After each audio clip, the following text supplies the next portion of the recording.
Halo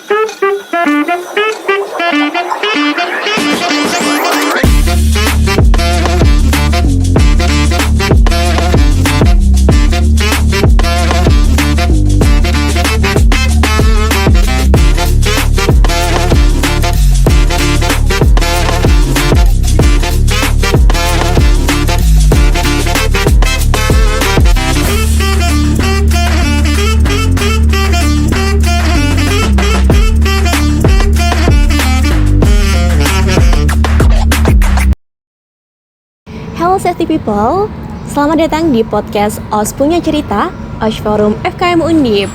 Semoga saat ini Safety People semuanya dalam keadaan sehat. Oke, pada kesempatan yang bahagia ini bareng aku Fatma Rosdiana, biasa dipanggil Fatma, selaku host yang akan memandu podcast OPC pada OPC kali ini. Oke, narasumber keren kita pada pagi hari ini yaitu ada Mas Osa Yudo Novarian. Nah, beliau ini merupakan seorang spesialis technical writer in the Underground Safety Operation Department di PT Freeport Indonesia. Oke, bagaimana pengalaman dan tantangan yang dihadapi Mas Osa di bidang safety? Langsung aja kita sapa beliau. Oke, halo Mas Osa. Halo, selamat siang Mbak. Oke, selamat siang Mas. Oke Mas, gimana nih Mas kabarnya siang hari ini? Alhamdulillah baik, kebetulan juga lagi cuti nih Mbak. Oke, cuti berapa lama nih Mas? Ini cutinya kita ambil 2 minggu, tapi ada tambahan 2 minggu karena per 6 tahun dan 5 tahun kerja itu serta kelipatannya kita dapat tambahan 2 minggu. Jadi alhamdulillah 1 bulan full Semarang nih Mbak. Oh, alhamdulillah banget ya Mas, ini 1 bulan nih Mas. Ya, Oke, alhamdulillah bisa sharing-sharing. Oke Mas, biar safety people semuanya lebih akrab lagi, boleh dari Mas Osa bisa perkenalan ke safety people semuanya. Halo, perkenalkan nama saya Osa Yudo Novarian. Saya dulu FKM 2007, kemudian ikut OS Forumnya tahun 2010. Saat ini saya bekerja di PT Freeport Indonesia sebagai regulasi compliant dan juga technical writer di divisi tambang bawah tanah. Kebetulan saya sudah bekerja di sana ini masih 11 tahun. Doakan saja semoga nanti bisa awet di sana atau dapat kesempatan yang lebih baik lagi. Jadi saya mungkin itu saja ya. Oh iya, saya juga dari Semarang. Saya kelahiran 11 November 1989. Oke, dari saya itu aja Mbak ya. Oke, itu tadi perkenalan singkat nih dari Mas Osa.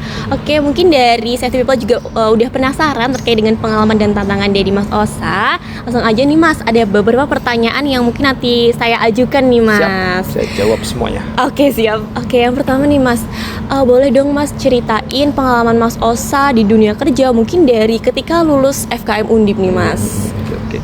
Jadi sebelumnya pertama kali itu sebelum saya kerja di Freeport, saya sempat kerja di salah satu PLTU-nya Adaro yang di Kalimantan di Tanjung Tabalong.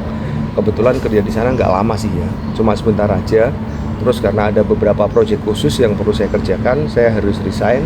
Nah, ketika setelah resign itu, kemudian ada tawaran dari kampus untuk mengikuti proses seleksi kerja di Freeport Indonesia. Waktu itu kerjanya memang sudah di setting untuk kerja di divisi tambang bawah tanah. Nah, kita waktu itu kalau nggak salah tuh bulan Februari tahun 2013 kita dipanggil semua ke kampus, sama waktu itu ada dosen favorit saya Pak Bina. Pak Bina. Sama Pak Bina kita dipanggil untuk ditanya-tanya waktu itu sama Bina, mau nggak kerja di Freeport? Mau banget Pak, itu cita-cita saya dari dulu. Karena udah pengen kerja di sana, ditawari mau, akhirnya ikut proses seleksi di Jakarta di Plaza 89 Setiabudi Kuningan waktu itu. Kita tes di sana, ada tes psikotes, bahasa Inggris, wawancara. Alhamdulillah prosesnya lancar. Bulan Mei tahun 2013 kita mobilisasi di sana. Setelah mobilisasi di sana, karena kebetulan ada masalah di Freeport toh, sempat 1 bulan nggak kerja, habis itu lancar kerjanya normal seperti biasa sampai sekarang 11 tahun di sana. Oke. Berarti di Adaro itu 1 tahun aja Mas? Atau? Nggak ada 1 tahun, sekitar 3 bulan aja. 3 bulan 3 bulan aja. 3 bulan terus langsung resign gitu. Langsung bukan Adaro-nya, di kontraktornya Adaro karena di proyeknya konstruksi PLTU-nya. Oke. Untuk seleksi waktu di Freeport itu secara offline ya Mas ya? Kebetulan waktu itu karena mungkin jalur khusus ya Mbak ya. Oh, Jadi jalur kita seleksinya offline, kita langsung dipanggil ke Jakarta buat datang ke kantor pusatnya Freeport di Plaza 89 Kuningan itu. Kita kayak ngerjain psikotes biasa secara fisik ya, psikotes terus wawancara sama telekonferensi sama teman-teman yang di Freeport sama bos saya waktu itu, termasuk dengan orang HR. Habis itu proses macam-macam selesai, kita ditawari offering dari gaji dan sebagainya itu. Kalau waktu itu dinyatakan cocok perhitungannya diproses, kalau enggak nanti akan ada penawaran lain. Kebetulan karena saya memang udah pengen banget di sana dan penawarannya bagus, offering tidak ada penolakan, tidak ada tawaran, saya ambil. Oke. Itu langsung berangkat gitu Mas? Waktu total proses dari awal informasi sampai keberangkatan kurang lebih 2 bulan. 2 bulan. 2 bulan. Oke, oh ya Mas, yang saya tahu tuh kan Mas Osa tuh nggak langsung jadi technical writer ya Mas ya, tapi ada di underground juga ya Mas ya. Nah itu boleh ceritain dong Mas sebelum jadi yang sekarang nih. Oke, jadi sebelumnya pertama itu saya kerja sebagai field safety officer di tambang bawah tanah. Nah field safety officer itu kerjanya secara umum kita melakukan safety inspeksi, kemudian respon kalau ada kecelakaan, kita melakukan investigasi, bantu-bantu proses commissioning, pokoknya segala hal yang berhubungan dengan implementasi dari sistem manajemen K3 pertambangan di lapangan. Nah, saya di sana itu kalau nggak salah dari 2013 sampai 2017. Setelah 2017, saya langsung di kantor pusat tambang bawah tanahnya, mulai ngurus di regulasi compliant. Regulasi compliant itu semacam tim yang ngurus masalah sistemnya lah, ngurus sistem keselamatan pertambangannya. Setelah ngurus sistem itu, akhirnya dapat title baru sebagai spesialis technical writer. Di technical writer itu kerjaannya secara umum biasanya kalau kita kerja di industri kan ada bahasa-bahasa yang unik-unik ya, yang kita nggak paham kalau kita di kampus ya. Gimana caranya kita menggunakan bahasa-bahasa teknik itu tadi supaya gampang dicerna sama teman-teman di tambang dalam bentuk prosedur kerja, dokumen risk management dan sebagainya kayak gitu, biar mereka yang di lapangan tuh lebih mudah untuk memahami barang-barang gitu. Oh ya Mas, berarti di jabatan yang sekarang ini Mas nggak langsung turun ke lapangannya ya Mas? Enggak. Malahan persentase ke lapangannya tuh kayak cuma 5%. 5% untuk ngecek langsung program yang sudah kita buat di lapangan tuh gimana sih implementasinya, sejauh mana, efektif atau enggak program itu dijalankan kayak gitu. Sekarang lebih fokus 95%-nya di kantor. Tapi masih sama-sama di divisi operasi tambang bawah tanah. Oke, berarti Mas Osa tuh dapat laporan gitu Mas, kayak hasil inspeksinya ke Mas Osa gitu? Yap, kita terima hasil laporan dari lapangan, kita terima hasil sosialisasi macam-macam. Habis itu datanya kita olah, termasuk data-data kecelakaan, safety performance, leaking dan leading indikatornya macam-macam itu kita olah semuanya, biar nanti jadi sistem itu kita develop terus biar lebih aman, lebih selamat, lebih produktif kayak gitu. Oke, Mas Osa ini kan udah lumayan lama banget malah ya di Freeport ini. Nah, itu program-program apa aja sih Mas? Program-program K3 apa aja gitu? Mungkin yang bisa diceritakan ke safety people semuanya yang Mas? Mungkin Mas Osa yang membuat atau mencetuskan gitu.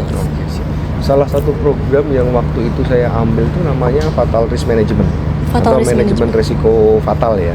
Nah itu kita buat menjadi sebuah program yang tadinya bentuknya fisik, kita digitalisasikan. Jadi biar semua orang di tambang bawah tanah tuh nggak perlu bawa form yang terlalu banyak. Kerja tambang bawah tanah ini kan tempatnya basah, terus lembab, kotor. Kalau bawa form itu kan kurang enak. Nah, kita bikin biar cuma bawa satu aja handphone. Handphone itu dipakai oleh semua orang ketika mereka masuk ke tambang bawah tanah. Mereka ngecek nih, pekerjaan saya ada resiko fatal apa aja nih? Kejatuhan batu, terkena luncuran lumpur basah, ada gas beracun, ada potensi kebakaran. Mereka pilih masing-masing resiko, nanti akan keluar kontrol apa aja terkait dengan resiko itu tadi.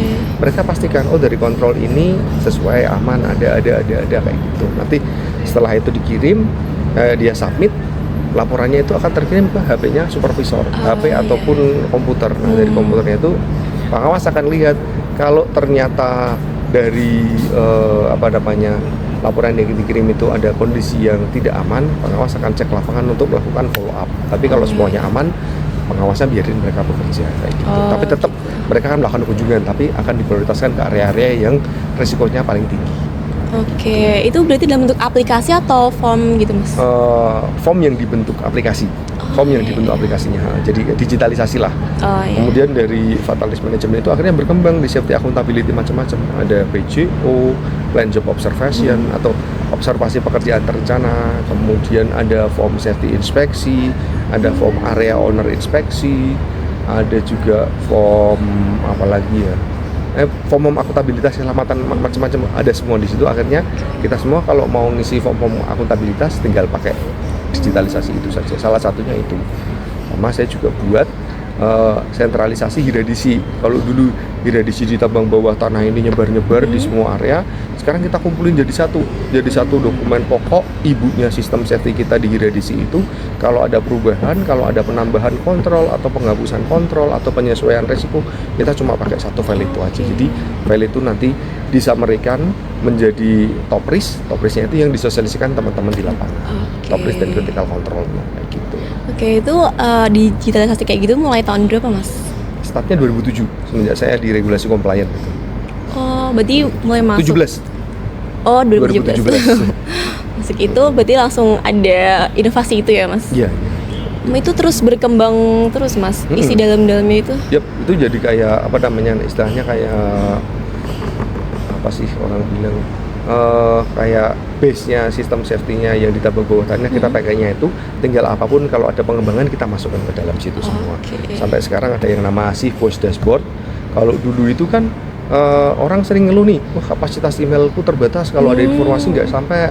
Terus ada bilang, oh kalau saya cuti nggak bisa dapat update apa. Nah sekarang kita bikin Voice Dashboard.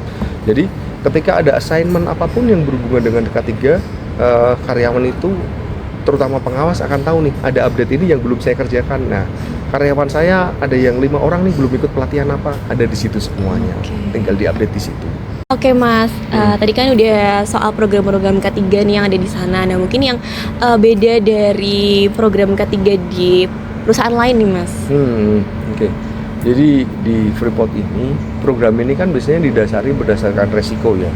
Resiko ataupun apa namanya hal-hal yang masih perlu ditindaklanjuti secara sistemik apa kayak gimana bentuknya. Makanya ada di Freeport ini ada yang namanya resiko luncuran lumpur basah. Kita ada program-program keselamatan yang khusus terkait dengan pencegahan luncuran lumpur basah ini. Yang pertama itu kita membuat yang namanya sistem produksi remote, di mana orang itu cuma bekerja di gedung yang terpisah, gedung yang aman, alatnya dipasang di area produksi, dikendalikan menggunakan teknologi 5G biar koneksinya bagus toh. Nah, nanti si operator gerakin dari gedung, kemudian alatnya masuk sendiri buat ngambil biji tambang. Jadi resiko untuk terkena luncuran lumpur basahnya tuh sangat minimal.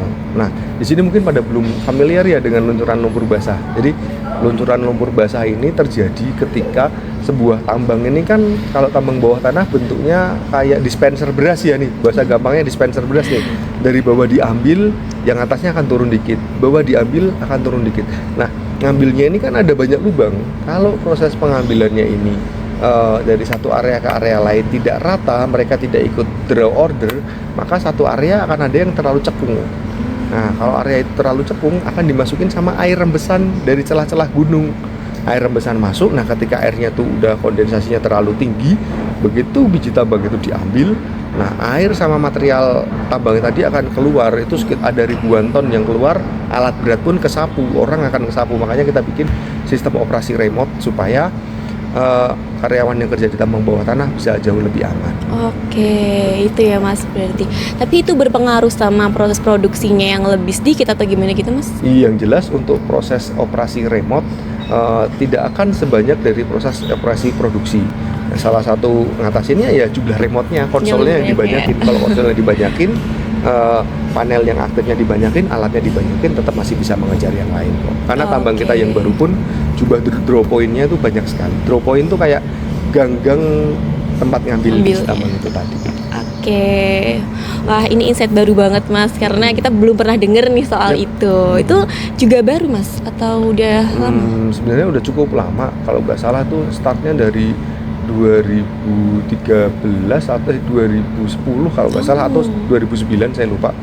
Dari awal terakhir di luncuran lumpur basah itu tadi, pertama awalnya pakai remote gendong. Jadi konsolnya itu digendong, orangnya kayak gerakinnya kayak gini-gini, dia di depan mulut drop point. Nah, karena sekarang udah semakin canggih, dulu masih pakai sinyal radio, sekarang pakai 5G, orangnya bisa dimanapun, dari Jakarta atau dari Semarang pun sebenarnya bisa.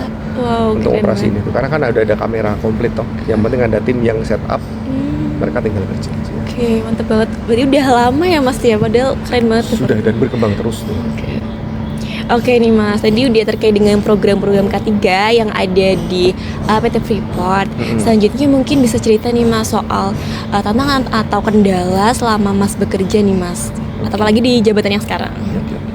Kalau tantangan sih nggak ada tantangan yang terlalu menantang, karena secara umum setiap tahun materi yang kita pelajari kan sama ya, sistem manajemen K3 pertambangan tadi, dengan belajar terus implementasi terus menerus, lama-lama sistem yang tadinya jumlahnya banyak, elemennya banyak, sub elemennya banyak, lama-lama kita akan jadi mahir sendiri.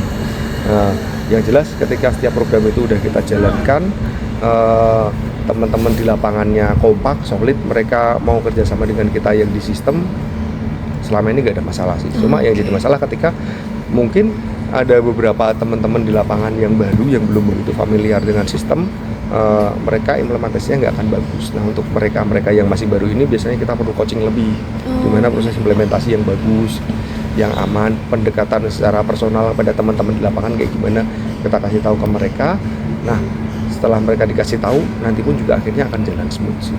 Cuma memang yang namanya kerja di tambang, tantangan lainnya tuh bukan dari teknikalnya ya, kan lebih kepada psikologis kita. Karena kan kita pasti yang jelas, kalau yang sudah menikah kan jauh dari keluarga, jauh dari anak, jauh dari istri, pasti rasa-rasa kangen, kepingin ketemu kan ada. Kalau pas cutinya masih lama tuh kayak kepikiran terus, tapi begitu udah mulai dekat tuh kayak seneng, kayak gitu tuh.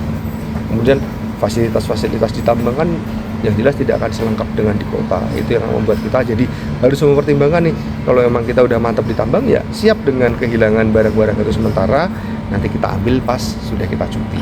Itu aja. Terus yang jelas tambang itu biasanya medannya berat,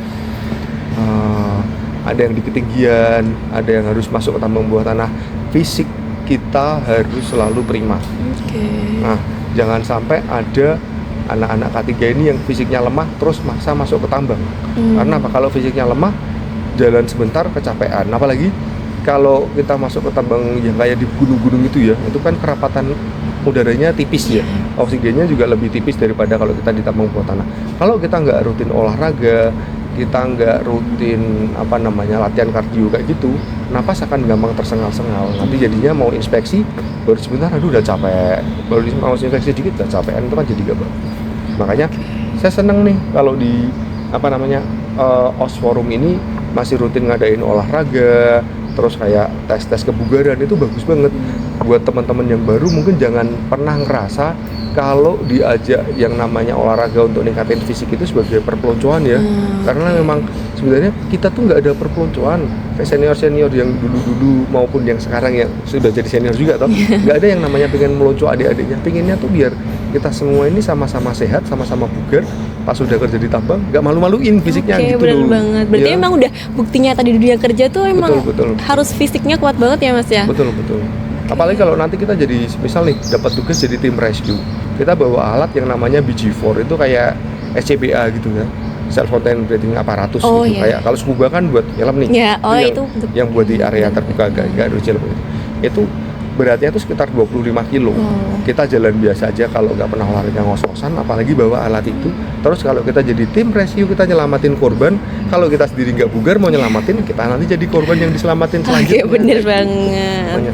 Fisik harus dilatih, mau perempuan mau laki-laki tidak ada alasan, harus sehat, harus bugar. Ya, jangan pernah merasa di kampus ini kalian dipelonco, dipaksa kayak gini kok, sekolah kesehatan kayak militer. Enggak, ini baik buat kalian, aku pastikan. Oke Mas, tadi sempat menyebut antara perempuan dan laki-laki itu sama aja gitu Mas. Nah, apakah kesempatan perempuan kerja di tambang tuh ada atau gimana Mas? Oke, jadi gini, kalau dulu untuk peraturan pertambangan kan kita pakainya Kepmen 555. Di Kepmen 555 itu pasal 26 kalau nggak salah itu ada persyaratan di mana karyawan perempuan itu nggak boleh kerja di tambang sendirian. Nah sekarang dengan dihapusnya Kepmen 55 itu diganti dengan Kepmen 1827, aturan itu dihilangkan. Karena kan sekarang alat komunikasi di tambang udah banyak, sinyal udah masuk di dalam, orang jumlahnya juga sudah banyak, teknologi udah maju. Jadi kalian semua yang perempuan punya kesempatan kerja yang sama di tambang bawah tanah, bahkan bukan cuma tambang terbuka nih, tambang bawah tanah juga terbuka buat kalian. Jangan ragu, kalau emang mau semangat tekuni di situ, pelajari sistem-sistem terkait keselamatan pertambangan biar nanti pas masuk nggak banyak belajar tapi langsung banyak implementasi. Oke, berarti anak laki-laki dan perempuan tuh kesempatannya sama aja gitu ya Mas? Saya pastikan sama. Oke, tadi sih lebih ke kita mempersiapkan fisik juga, terus juga pengetahuan kita juga ya Mas ya? Yap, betul. Oke. Kalau boleh tahu nih Mas, pengalaman yang mungkin menarik gitu Mas selama Mas bekerja di sana tuh apa ya Mas? Pengalaman Yang mungkin nggak bisa dilupakan gitu Mas, ada sesuatu. Oke, pengalaman menarik selama di sana itu malah terjadi awal sekali saya bekerja di Freeport. Apa tuh Mas? Jadi pada saat saya kerja di Freeport itu kan awal masuk pasti ada safety induction ya. Kayak di sini ya, kalau ada aktivitas Acara. wisuda tahu pasti ada Iya. induction. Nah, kita lagi safety induction, baru hari pertama induction harusnya kita induction itu di tambang bawah tanah. Area induction kita kebetulan dipindah di luar, di gedung yang ada di luar tambang bawah tanah. Nah, baru mulai sekitar setengah jam area yang jadi tempat induction tadi runtuh. Kebetulan area itu, kelas saya ada di sebelah area yang runtuh itu. Nah, area yang runtuh itu diperuntukkan untuk pelatihan yang lain, pelatihan refresher. Kalau induction itu kan kita lakukan untuk karyawan baru, refresher dilakukan setiap tahun nih kepada karyawan biar gak lupa tentang masalah-masalah keselamatan umum. Nah, area yang dipakai refresher tadi runtuh sehingga nimbun sekitar 40-an orang. 28 karyawannya itu meninggal, nggak bisa diselamatkan. Ya itu, saya sempat jadi trauma. Aduh, ini baru mau masuk induction, kok ada kayak gini, kepikiran nih. Ini katanya lanjut atau nggak lanjut, sempat kepikiran. Tapi akhirnya saya mantepin, udah deh, namanya orang meninggal udah bisa di mana aja, nggak bisa dipastikan. Yang penting kita berperilaku selamat, kita pastikan area kerja kita bagus. Insya Allah hal-hal kayak gitu nggak kejadian. Memang waktu itu ada kesalahan dari pengelolaannya kita di tambang bawah tanah itu, sehingga area yang seharusnya ada kayak penyangga batuan itu ditutup sama kayak seling-seling kayak gitulah. Karena apa? Kalau nggak ditutup, air tuh netes terus. Orang belajar kalau air netes-netes kan nggak nyaman. Ditutup sama seling, ketika dipasang kayak plafon-plafon kayak gitu, kita nggak bisa lihat kondisi penyangga batuannya masih bagus atau enggak. Ternyata udah berkarat, dan ketika ada beberapa kali kayak suara batu-batu jatuh, orang mikir paling tikus itu itu apa, nggak tahu. Begitu pas makruk itu batu jatuh kayak syukuran bis sekolah itu jatuh, udah nimpa orang yang ada di situ. Oke. Tapi setelah kejadian itu pengendaliannya itu gimana Mas? Diperketat semua, area fix facility semua dibongkar, yang ada plafon-plafon, ground support semua diinspeksi, yang rusak diperbaiki. Kita bikin layer yang berlapis-lapis. Kalau dulu cuma satu layer aja, kita bikin berlapis-lapis sampai benar-benar aman orang kerja di situ. Oh gitu. Mungkin ada pengalaman lain Mas yang bisa Itu yang diceritakan? nggak enak ya. Nah, yang enak ya waktu proses offering pertama kali kita expect-nya dapat segini, dapatnya jauh lebih besar. Itu kan seneng toh.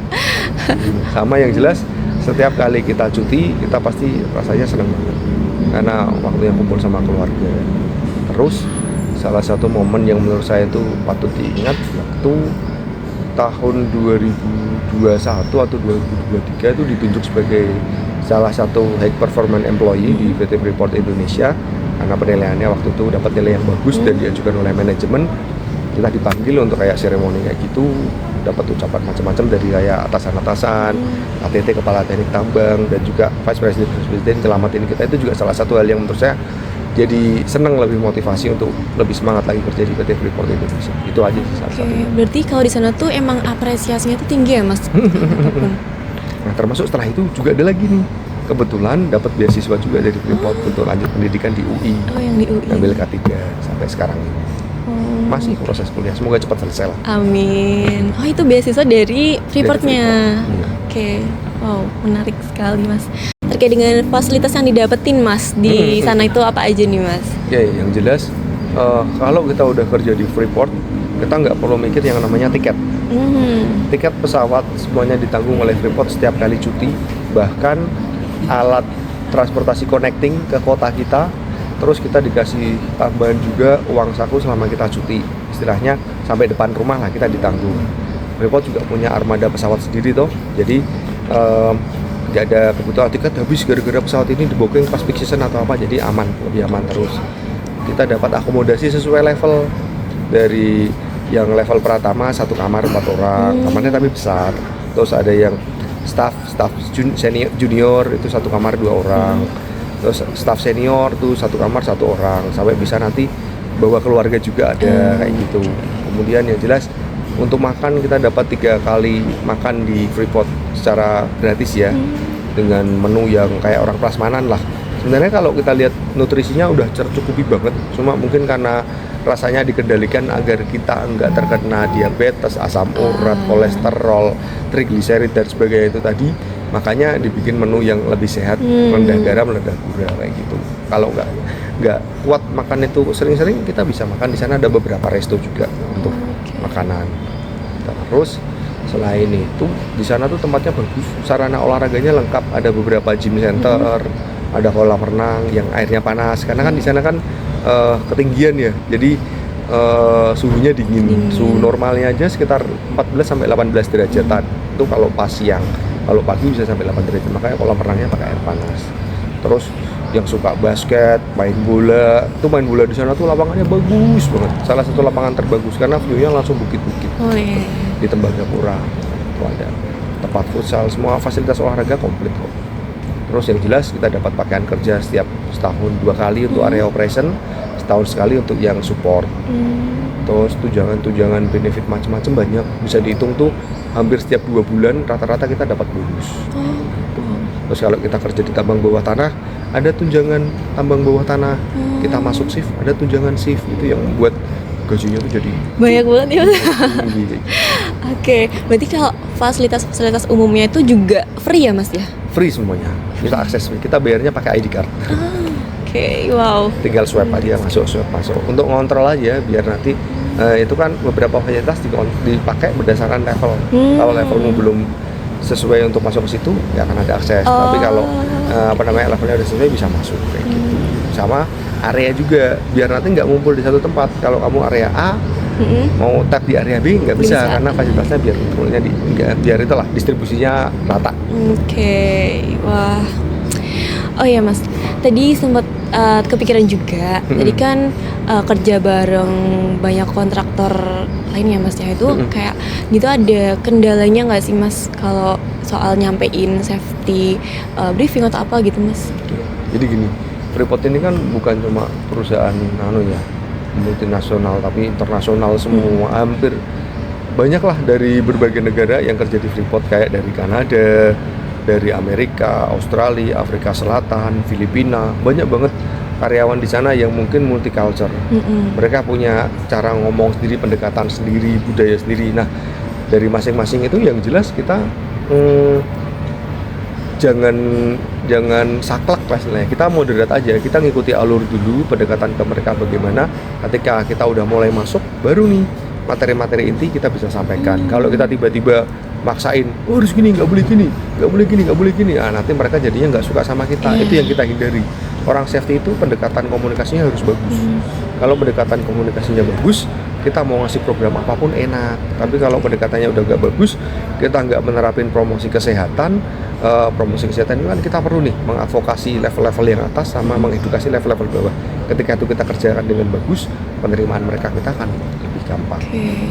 Kalau bahasa yang biasanya digunain tuh Inggris atau Indonesia Mas?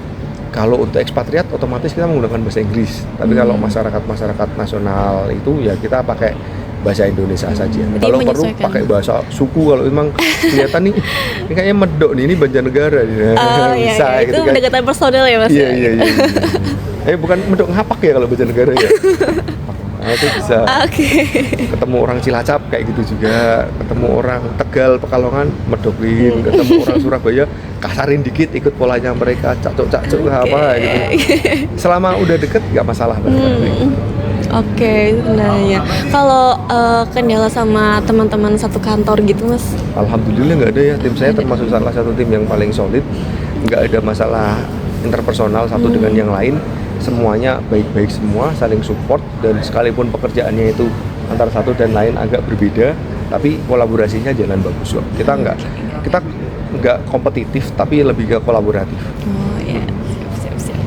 Oke Mas, mungkin hampir ke pertanyaan terakhir nih Mas. Boleh dong Mas dikasih tips and trick sebagai job seeker ketika kita sebagai fresh graduate nih Mas nanti, dan dari FKM Undip gimana caranya biar nanti bisa bersaing nih Mas di dunia kerja nantinya gitu. Yang nomor satu nih, yang paling penting tuh sebenarnya etika ya. Etika ini yang harus paling penting kita jaga ketika kita hendak berurusan dengan orang lain, terutama saat kita cari kerja.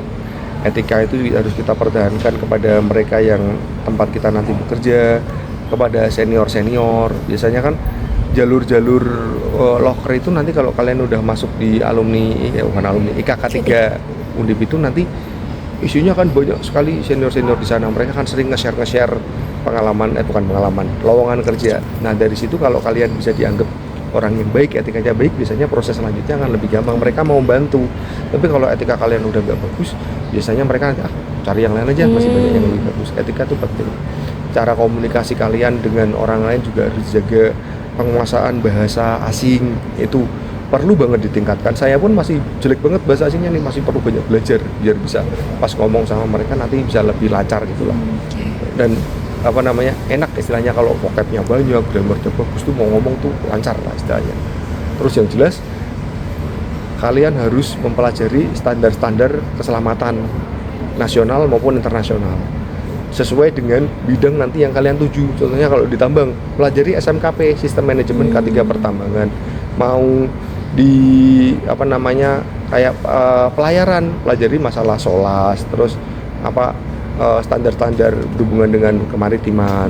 Kalau mau di industri manufaktur, pelajari standar terkait dengan manufaktur, keselamatannya kayak gimana. Jadi fokuskan minat kalian ke satu sisi, pelajari bagian itu yang paling banyak, biar nanti pas ketika kalian masuk ke situ enggak banyak belajar tapi banyak improve ke sana. Kayak gitu. Jadi kita fokusnya kemana itu yang dipelajari gitu ya Mas ya. Tapi tidak menutup kemungkinan ada loker di luar fokus kita. Coba aja, gak ada masalah. Karena setahu saya anak FKM K3 Undip ini pinter-pinter dan adaptif. Mereka lebih cepat belajar dari teman-teman yang lain karena udah dipastikan ya sering ke lapangan PBL 1, PBL 2 terus magang di tempat-tempat lain. Saya yakin kemampuan adaptifnya itu tinggi banget anak-anak FKM. Pasti akan lebih cepat belajar daripada anak FKM di kampus yang lain.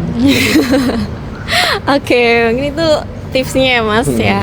Oke, mungkin boleh Mas dikasih pesan atau saran yang mau disampaikan ke OSH nih Mas, selaku alumni nih Mas. Sebagai alumni yang ingin saya sampaikan kepada adik-adik ya, yang jelas persiapkan diri kalian sebaik mungkin ketika nanti kalian hendak dan bekerja di industri tertentu. Setiap industri akan menawarkan culture yang berbeda, akan menawarkan sistem yang berbeda. Jadilah untuk selalu adaptif, jangan cengeng, jangan mudah menyerah. Terus fisik tolong dijaga, mental juga dijaga. Katanya generasi Gen Z, generasi Alpha ini kan karena memang mungkin kebutuhannya banyak terpenuhi, jadi agak rentan gitu ya masalah psikologis, sehingga muncul masalah isu-isu kayak mental health kayak gitu. Nah, ketika kalian diajak untuk beraktivitas fisik, jangan rasa itu sebagai aktivitas perpeloncoan. Jadikan itu sebagai pembentuk fisik kalian supaya kalian ini nanti benar-benar siap ketika kerja di industri. Semisal nanti di awal sampean di hire sebagai tenaga administratif atau tenaga teknikal, nggak menutup kemungkinan kalian juga akan ke lapangan pastinya. Jadi fisiknya tolong dijaga sebaik mungkin ya. Dari sekarang masih ada banyak waktu untuk mempersiapkan diri. Semangat saya terus pokoknya ya. Oke, baik. Gimana nih teman-teman Safety People semuanya? Keren banget kan ya sharing bareng Mas Osa. Kita jadi tahu nih gimana sih kerja di tambang kayak gitu. Terus tadi sempat ditekankan terus ya terkait dengan fisik nih. Jadi Safety People semuanya harus memperbaiki nih kualitas fisik kita, harus rajin olahraga gitu, karena di dunia kerja itu menuntut kita ya Mas ya untuk selalu siap gitu. Nah, pastinya kita udah dapat banyak banget ilmu dari Mas Osa. Oke Sobat Safety, mungkin untuk podcast kali ini kita cukupkan sampai sekian. Terima kasih banyak kepada Mas Osa. Udah mau sharing nih Mas, menyempatkan waktunya di sela-sela cuti. Semoga apa yang disampaikan Mas Osa tadi bisa jadi motivasi teman-teman safety people semuanya. Dan sukses terus ya Mas ya ke depannya Mas. Dan sukses juga buat safety people semuanya.